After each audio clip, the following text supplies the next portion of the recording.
हरे कृष्णा। किसी भी तरह का मूर्ति पूजा जिसका अनुमति शास्त्र नहीं देता है वो पाप है। ये बात आपको समझना पड़ेगा। अभी हमारे वैदिक शास्त्र में मूर्ति पूजा के बारे में क्या कहा गया है। मूर्ति पूजा और विग्रह पूजा ये दोनों अलग अलग विषय हैं। भगवान का जो पत्थर का हो या फिर मिट्टी का हो या फिर काठ का हो या फिर धातु का बना हुआ जो विग्रह है वो आम मूर्तियों से भिन्न है। विग्रह अलग है, मूर्ति अलग है, दोनों को एक मत बनाइए। तो इस वीडियो में हम ये जानकारी लेंगे कि क्या वैदिक शास्त्र विग्रह पूजा को एक्सेप्ट करता है या नहीं। क्या सनातन धर्म के लोग अपने शास्त्र ग्रंथ को तुच्छ करके अपने मन मुताबिक या फिर कल्पना के अनुसार अलग अलग विग्रह बनाकर पूजा करते हैं। क्या वो ज़्यादातर काल्पनिक मूर्तियों का पूजा करते हैं। शास्त्रों में विग्रह पूजा के बारे में क्या बताया गया है, वेदों में, पुराणों में, उपनिषदों में, इतिहासों में, संहिताओं में, वो सभी इस वीडियो में आपको जानकारी मिलेगा। ये सभी जानकारियों को प्राप्त करने के लिए इस वीडियो को अंत तक देखिएगा।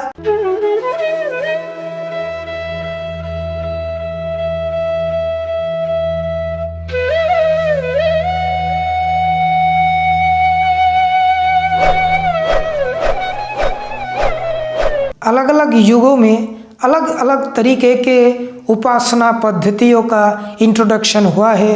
सत्य युग में ध्यान का इंट्रोडक्शन हुआ है, त्रेता में यज्ञ का, द्वापर में अर्चन, कौन सा अर्चन, विग्रह अर्चन का इंट्रोडक्शन हुआ है और कलयुग में हरिनाम संकीर्तन का इंट्रोडक्शन हुआ है। कई कई हजारों साल पुराना मंदिर में भगवान के अलग अलग टाइप के सुंदर सुंदर मनोहारी विग्रह आपको देखने को मिलता है और वो विग्रह करीब करीब कोई तो 1000 साल, कोई 2-2.5 साल, कोई 5-5.5 हजार साल भी पुराना है, कोई तो उससे भी पुराना है। और उससे भी पहले जो शास्त्र ग्रंथ थे उनमें भी हमें अलग अलग समय में विग्रह अर्चन के बारे में जानकारियाँ प्राप्त होता है। एग्जाम्पल के तौर पे हम भारत के उड़ीसा राज्य के पुरुषोत्तम क्षेत्र पुरी जगन्नाथ मंदिर को ही ले लेते हैं। सत्ययुग में राजा इंद्रद्युम्न ने पुरी जगन्नाथ मंदिर को बनाया था। ऐसा ही जानकारी हमें शास्त्र से मिलता है कि 5,500 साल पहले मार्कंडेय ऋषि ने युधिष्ठिर महाराज को राजा इंद्रद्युम्न के कहानी सुनाए थे। ऐसा वर्णन हमें महाभारत में मिलता है। और सत्ययुग में जगन्नाथ मंदिर स्थापन होने से भी पहले जगन्नाथ का जो पहला रूप था वो था नील माधव का रूप, तो वो भी एक विग्रह ही था। तो सतयुग से ही भगवान का श्री विग्रह का पूजा अर्चना का प्रचलन था। जगन्नाथ मंदिर को छोड़ के भी और भी बहुत सारे मंदिर थे जहाँ पे बहुत प्राचीन काल से भगवान का विग्रह अर्चन चलता आ रहा है। ऐसे ही कुछ प्राचीन मंदिरों का अस्तित्व आज तक हमें देखने को मिलता है। कुछ लोग कहते हैं कि भगवान निराकार है, इसलिए उनका विग्रह बनाकर पूजा करना अनुचित है, पाप है। जो लोग ऐसा सोचते हैं उनके लिए मेरा एक सवाल है, तो फिर क्या वो प्राचीन काल से, सत्य युग से लेकर के हजारों लाखों सालों पहले से ये जो प्राचीन मंदिर है वहाँ पर वेदों के निर्देशों का उल्लंघन करते हुए ये विग्रह की सेवा अर्चना हो रहा है। आज भी ऐसे मंदिरों का सेवा पूजा धारावाहिक रूप से चलता आ रहा है। तो क्या सनातन धर्म के अनुयायी वेदों का उल्लंघन करते हुए भगवान के श्री विग्रह का सेवा पूजा करते आ रहे हैं? शायद इस बात का जवाब आप लोगों को पता नहीं, इसीलिए आप इस तरह की बातें कहते हैं। आज के वीडियो में इसी प्रश्न का उत्तर आपको जानने को मिलेगा। द्वापर युग में भगवान श्री कृष्ण आए थे, जिन्होंने कुरुक्षेत्र के युद्ध में भगवद गीता अर्जुन को सुनाए थे। वही श्री कृष्ण, उन्हीं का एक रूप है जगन्नाथ। बहुत सारे प्राचीन शास्त्र से हमें श्री श्री जगन्नाथ जी के बारे में बहुत सारे जानकारियाँ मिलता है। भगवान श्री कृष्ण स्वयं ही श्री जगन्नाथ जी के रूप में हैं। सत्य युग से लेकर के श्री जगन्नाथ जी पुरी धाम में विराजित है। उससे पहले भी वो नील माधव के रूप में थे और इस तरह से वो हमेशा ही इस सृष्टि में रहते हैं, क्योंकि सृष्टि को जगत कहा जाता है और जगत के नाथ को ही जगन्नाथ कहा जाता है। कुछ लोग मानते हैं कि भगवान का सिर्फ निराकार स्वरूप ही है, उनका कोई साकार स्वरूप नहीं है। पर भगवान श्री कृष्ण के जो भगवत गीता है उसके अनुसार भगवान निराकार भी है और साकार भी। अर्जुन ने भगवान श्री कृष्ण से पूछा था, निराकार और साकार इन दोनों में कौन सा उपासना श्रेष्ठ है?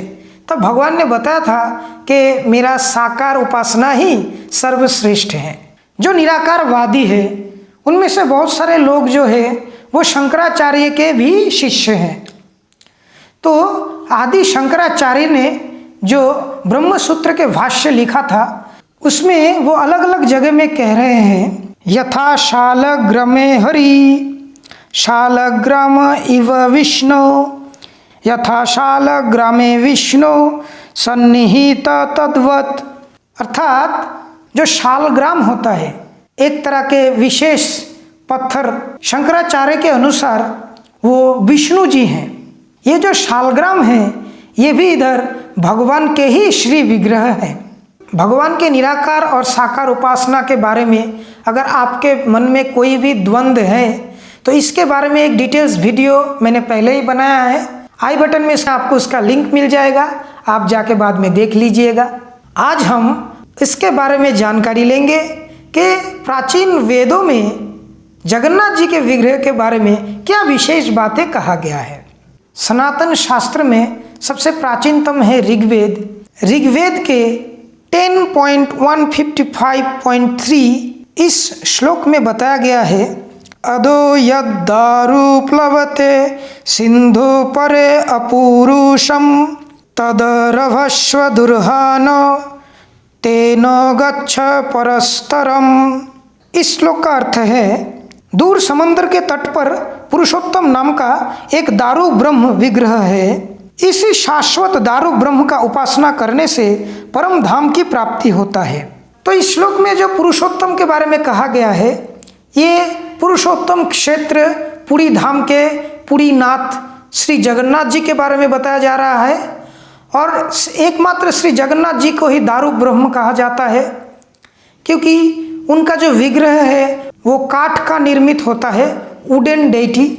और ये भी बोला जा रहा है कि ये जो काष्ठ विग्रह है, इसी शाश्वत काष्ठ पुरुषोत्तम विग्रह का उपासना करने से परम धाम की प्राप्ति होता है। तो ये ऋग्वेद का श्लोक है जहाँ पे भगवान श्री जगन्नाथ जी के विग्रह अर्चन के बारे में बताया जा रहा है और उसका बेनिफिट भी बताया जा रहा है।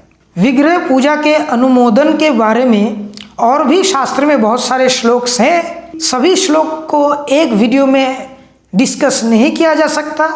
अभी देखते हैं कि वेदांत में अर्थात उपनिषदों में इस विषय में क्या बताया गया है। अथर्ववेद के गोपाल तापनी उपनिषद 1.3 में कहा गया है कि तदुहोवाच ब्रह्मण कृष्ण वै परमं दैवतं गोविंदं मृत्यु विभेति गोपीजन वल्लभ ज्ञानन तज्ज्ञानं भवति सहयादं संसरतीति।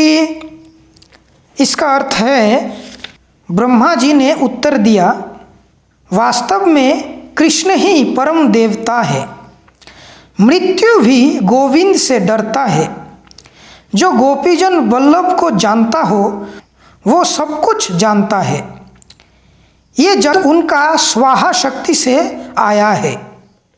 तो इस श्लोक से आपको पता चला है कि भगवान श्री कृष्ण ही परम देवता है, सुप्रीम डेटी।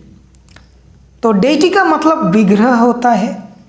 तो आपको ऐसा लग सकता है कि मैं एक श्लोक से शब्द को लेकर खेल रहा हूँ, या फिर शायद कोई डेटी वेटी कुछ बोला ही नहीं गया, देवता शब्द को मैं डेटी बता दिया, पर आगे जाके और भी श्लोक है जहाँ पे भगवान श्री कृष्ण जो परम देवता है, परमेश्वर है, उनके रूप के बारे में भी बताया जाएगा, और वो भी वेदांत से मैं आपको ये रेफरेंसेस दे रहा हूँ।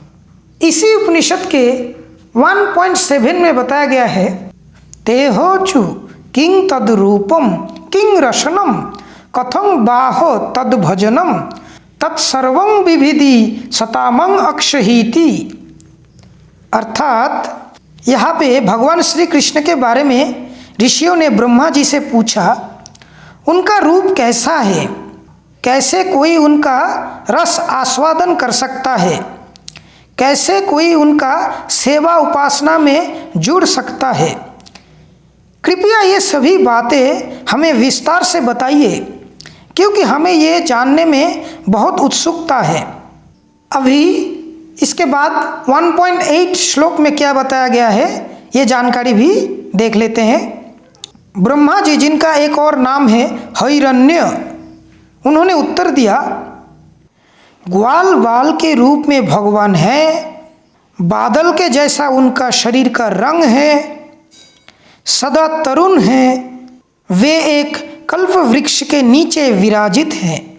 तो इससे आपको पता चल गया कि वेदांत के अनुसार भगवान का रूप है, और यहाँ पे ब्रह्मा जी भगवान के स्वरूप के बारे में ऋषियों को बता रहे हैं। इसलिए जिन लोगों को लगता है कि ये सब एक कल्पना मात्र है, उनको ये पता चलना चाहिए कि वेदों में, उपनिषदों में भगवान के रूप के बारे में दिया गया है, और भगवान के साकार रूप का उपासना करना सौभाग्य के विषय होता है, जो सबके भाग्य में नहीं है। अभी वेद हो गया, उपनिषद हो गया, अभी पुराणों में क्या बताया गया है ये जानकारी भी देखते हैं। भागवत पुराण के 11वें स्कंद के 27वें अध्याय के 12वें श्लोक में बताया गया है कि शैली दारुमयी लौही लेप्या लेख्या च सैकती मनोमयी मणिमयी प्रतिमाष्ट विधा स्मृता। अर्थात श्री भगवान के अर्चा विग्रह स्वरूप का 8 प्रकारों में पत्थर, काष्ठ, धातु, मिट्टी, चित्र, बालू, मन या रत्न में प्रकट होना बतलाया जाता है। तो ये आपको पूर्ण जानकारी मिल गया है कि आप पत्थर से, काठ से, मेटल से, मिट्टी से चित्र बनाकर, मन में मणि से, बालू से भी आप भगवान का विग्रह बना सकते हैं और उसका पूजा कर सकते हैं, और उस विग्रह में भगवान प्रकटित भी होते हैं। सिर्फ प्रकट ही नहीं रहते हैं, साथ में और भी कुछ करते हैं। वो क्या है, अभी एक और श्लोक से हम ये जानकारी लेते हैं। भागवत पुराण के 6 नंबर स्कंद के 19वां अध्याय के 7 नंबर श्लोक में कहा गया है, ओम नमः भगवते महापुरुषाय महानुभावाय महाविभूतिपतये सह महाविभूति वीर बलिमुपहरामिति अनेन हर हर मंत्रेण विष्णुरावाहनार्घः पादपस्पर्शन स्नान वासोपवीत विभूषण गंध पुष्प धूपो दीप उपहार धूपचारण सुषमाहित उपहारेत। अर्थात हे षड ऐश्वर्यों से युक्त भगवान श्री विष्णु, आप सर्वश्रेष्ठ भोक्ता एवं सर्वशक्तिमान हैं। हे माता लक्ष्मी के पति, मैं विश्वक्सेन जैसे पार्षदों की संगति में रहने वाले आपके सादर नमस्कार करता हूँ। मैं आपको समस्त पूजा सामग्री अर्पित करता हूँ। मनुष्य को चाहिए कि वह प्रतिदिन अत्यंत मनयोग से भगवान श्री विष्णु की पूजा यथा उनके हाथ, पाँव तथा मुख धोने के लिए और स्नान के लिए जल इत्यादि पूजा सामग्रियों से पूजा करते हुए इस मंत्र का उच्चारण करे। उसे चाहिए कि उन्हें वस्त्र, उपवीत, आभूषण, सुगंध, पुष्प, अगरु तथा दीपक अर्पित करे। तो इसी तरह से मंत्र उच्चारण पूर्वक और सारे सामग्रियों के साथ भगवान के श्री विग्रह का पूजा करने के बारे में भी इस श्लोक में हमें जानकारी मिलता है। तो जो लोग ऐसा समझते हैं कि भगवान के शिव विग्रह का उपासना करना गलत है या फिर पाप है, उनको ये समझना चाहिए ये वेद, पुराण, उपनिषद, इतिहास और संहिताओं में भी इसका वर्णन आता है। ये कोई गलत बात नहीं है, ये ऑथेंटिक है और वो भी 200% ऑथेंटिक, क्योंकि विग्रह का उपासना करना अर्थात भगवान का साकार स्वरूप का उपासना करना सर्वश्रेष्ठ उपासना कहा गया है, जिसका सौभाग्य सभी व्यक्तियों को नहीं मिलता है। तो ब्रह्म संहिता में कहा गया है कि ईश्वर परम कृष्ण सच्चिदानंद विग्रह अनादिर आदिर गोविंद सर्व कारण कारणम, अर्थात गोविंद के नाम से विख्यात कृष्ण ही परमेश्वर है। उनका सच्चिदानंद शरीर है, वे सबू के मूल उत्स है, उनका कोई अन्य उत्स नहीं एवं वे समस्त कारणों के मूल कारण हैं। तो यहाँ पे क्या बोला गया है? सच्चिदानंद विग्रह, अर्थात जो परमेश्वर है, जो एकम एवं अद्वितीयम परमेश्वर है, वो सच्चिदानंद विग्रह है। यहाँ पर भी विग्रह शब्द का उल्लेख हमें मिलता है। और भी जो शास्त्र है जैसे रामायण, महाभारत, उसमें भी भगवान के विग्रह पूजा के बारे में बहुत जानकारियाँ मिलता है। अभी वीडियो बहुत लंबा हो रहा है, आपको जो बेसिक जानकारी चाहिए था वो आपको मिल गया है वेदों से, उपनिषदों से, पुराणों से। तो आप समझ गए होंगे कि जो प्राचीन काल से विग्रह अर्चन का जो एक कल्चर सनातन संस्कृति में चला आ रहा है, ये किसी मनगढ़ंत कल्चर नहीं है, ये शास्त्र के अनुसार चलने वाला कल्चर है। शास्त्र में इसका अनुमति दिया गया है, इसीलिए प्राचीन मंदिरों में बहुत सालों पहले से, हजारों सालों पहले से ये धारावाहिक रूप से धूप दीप दिखाकर काट के, धातु के, पत्थर के मूर्तियों को पूजा किया जा रहा है। इस बात को आप समझिए और दूसरे लोगों से अपने धर्म की शिक्षा मत लीजिए, खुद अपने धर्म के शास्त्र ग्रंथों को पढ़िए और जानकारी लीजिए। अगर इसी विषय में और भी आपको जानकारी चाहिए तो सोशल मीडिया के लिंक डिस्क्रिप्शन में आपको मिल जाएगा। आप सोशल मीडिया के थ्रू हमारे साथ जुड़ सकते हैं और सनातन संस्कृति के विषय में और भी डिटेल्स जानकारियाँ जो आपको शायद पता नहीं वो आपको मिलता रहेगा। अभी एक और बहुत इम्पॉर्टेंट टॉपिक है, ये जो टेररिस्ट है जिनको लगता है कि जो विग्रह पूजा है ये गलत है, इसलिए जो विग्रह पूजा करने वाले हैं उनको मारने से सब कुछ अच्छा होगा, उनके लिए मैं एक बात कहना चाहता हूँ। ये जो सनातन शब्द है इसका अर्थ है जिसका कोई आदि नहीं है, कोई अंत नहीं है। तो ये जो सनातन है, इसी सनातन संस्कृति से बाकी जितने भी धर्म हैं वो सब उत्पन्न हुए हैं। और इसी सनातन धर्म के जो शास्त्र ग्रंथ हैं उसमें ईश्वर के बारे में बहुत डिटेल्स जानकारियाँ दिया गया है, जो कि बाकी जो नए नए कल्चर का उत्पत्ति हुआ है उनमें उतना डिटेल्स में जानकारी नहीं मिलता है। एकमात्र सनातन धर्म में ही ऐसा बताया गया है कि भगवान का निराकार उपासना भी होते हैं, निराकार ब्रह्म का उपासना, और साथ में भगवान का साकार उपासना भी होते हैं। ये दो अलग अलग लेवल्स हैं। वर्तमान समय में धरती में जितने भी धर्म हैं उन सबसे प्राचीन धर्म है सनातन धर्म, और उसके शिक्षाएं भी बहुत महत्वपूर्ण है, जिसके बारे में आज भी बहुत सारे रिसर्चेस हो रहे हैं। इसीलिए जो उग्रपंथी है उनसे मेरा निवेदन है, आप अपने जो धर्म है उसके सिद्धांत को ठीक से फॉलो कीजिए, और बाकी जो धर्म है, खास करके जो सनातन धर्म के लोग हैं वो अपने हिसाब से कर रहे हैं, उनको अपने धर्म ग्रंथ का नॉलेज है। जिनको नॉलेज नहीं है वो जिनके पास नॉलेज है उनसे जानकारी लेके पूजा अर्चना करते जाएंगे, आपको उसमें टांग अड़ाने की कोई ज़रूरत नहीं। जो चीज़ आपको पता नहीं है उस विषय में आप चर्चा भी क्यों करते हो? अगर आपको लगता है कि ये चीज़ गलत है तो ऐसा तो नहीं हो सकता ना कि दुनिया में जितने भी लोग हैं सभी आपके कहे अनुसार चले।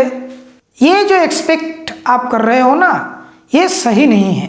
इसके लिए आने वाले समय में आपको बहुत भुगतना पड़ेगा। समझ में आया आपको? और सनातन धर्म के लोगों से मेरा ये निवेदन है कि आप अपने धर्म को जानिए और भी डिटेल्स में जानिए और उग्रपंथी लोगों से शक्ति से पेश आइए, क्योंकि जो उग्रपंथियाँ होते हैं ये विकृत मस्तिष्क के लोग हैं। तो विकृत मस्तिष्क के लोगों को इधर उधर खुला नहीं छोड़ना चाहिए, इनको थोड़ा संभाल के रखना चाहिए। जब भी देखा जाए कि ये कोई गलत कार्य करने वाला है या फिर कुछ गड़बड़ करने वाला है, तुरंत उसको पकड़ के अच्छे से उसको दंडित कीजिए। इस बारे में आप प्रशासन का भी हेल्प लीजिए।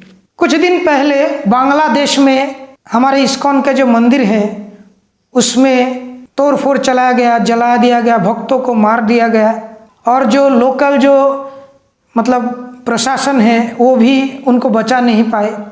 तो अगर प्रशासन का भी हेल्प नहीं मिल रहा है, सरकार आपको सहायता नहीं कर रहे हैं, तो आप अपनी सुरक्षा के लिए बहुत तत्पर रहिए। आपका खुद का जो चरित्र है उसको एक योद्धा के माफिक बनाइए। भगवान से मेरा यही प्रार्थना है कि बांग्लादेश में जितने भी लोग हैं जो पीड़ित हैं उनको भगवान ऐसे शक्ति दे कि वो एकदम फाइट बैक ऐसा मनोभाव उनको दे। हो सकते है आप माइनॉरिटी हो, पर अगर आप अपने आत्मरक्षा में बहुत मजबूत बनने की कोशिश करोगे तो फिर जो मेजॉरिटी है वो आपके ऊपर इस तरह के अत्याचार नहीं कर पाएंगे। करने आएंगे भी फिर भी वो डरेंगे। पूरे विश्व के सनातन धर्म के अनुयायी आपके साथ हैं। आप अपना लड़ाई जारी रखिए। अज्ञानी उग्रपंथियों को अपने ऊपर हावी मत होने दीजिए। खुद की रक्षा खुद कीजिए। सरकार अगर सहायता ना करे, प्रशासन अगर सहायता ना करे, खुद की रक्षा, खुद की फैमिली की रक्षा, खुद के इलाका के रक्षा खुद कीजिए। जब चांद काजी ने हरिनाम संकीर्तन में बाधा डालने की कोशिश किया था, तब श्री चैतन्य महाप्रभु और उनके अनुयायी मशाल जलाकर चांद काजी के घर पे चले गए थे और चांद काजी बहुत डर गए थे। इसीलिए आपको श्री चैतन्य महाप्रभु के शिक्षाओं के अनुसार चलना चाहिए। हरे कृष्णा।